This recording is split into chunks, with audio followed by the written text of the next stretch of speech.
अगर यही घटना यूपी में होता तो वहाँ का मुख्यमंत्री अब तक तो बुलडोजर चढ़ाई दिया होता।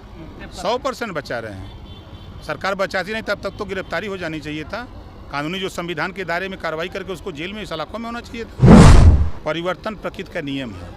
तूने चाहा ही नहीं वरना हालात बदल सकते थे। तुम तो ठहरे झील की पानी की तरह, दरिया बनते तो बहुत दूर निकल सकते थे। कभी कभी कीचड़ साफ करने के लिए कीचड़ में हिलना पड़ता भैया मेरे।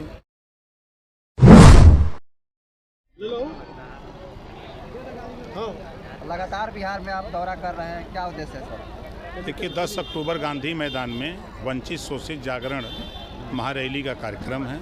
जो 76 साल की आज़ादी में जिनको हिस्सा नहीं मिला है उनको समझा करके हिस्सा दिलाने के लिए उनको प्रेरित कर रहे हैं।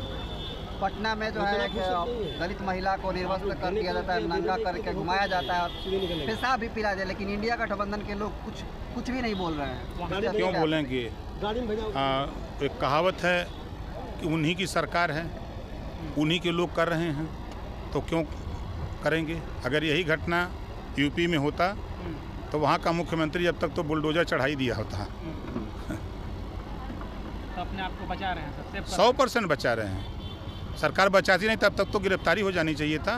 कानूनी जो संविधान के दायरे में कार्रवाई करके उसको जेल में सलाखों में होना चाहिए था। ओपी राजभर कहते हैं सर कि 2 तरह की शिक्षा नीति है और नई शिक्षा नीति केंद्र सरकार को द्वारा लागू हुई है। तो क्या लगता है कि सर 2 तरह की शिक्षा नीति लागू करने में मोदी सरकार का हाथ नहीं है? देखिए जो अभी यहाँ जो लोग दिख रहे हैं ना जी, इनको पुरानी शिक्षा नीति नई शिक्षा नीति कुछ पता नहीं है। किसी से पूछ लो कि नई शिक्षा नीति में क्या व्यवस्था का जानकारी है का? परिवर्तन प्रकृति का नियम है। तूने चाहा ही नहीं वरना हालात बदल सकते थे। तुम तो ठहरे झील की पानी की तरह, दरिया बनते तो बहुत दूर निकल सकते थे। लेकिन ओपी राजभर उन्हीं के साथ जा रहे हैं जो वो जा रहे हैं। नहीं सरकारी संस्थाएं बर्बाद कर रहे हैं। कभी कीचड़ साफ करने के लिए कीचड़ में हिलना पड़ता भैया मेरे। ओपी राजभर मायावती जी को प्रधानमंत्री बनाने चले थे, फिर भाजपा के साथ मिल गए। वो बनना नहीं चाहती हैं तो हम क्या करें, जबरी बनाएंगे। चलिए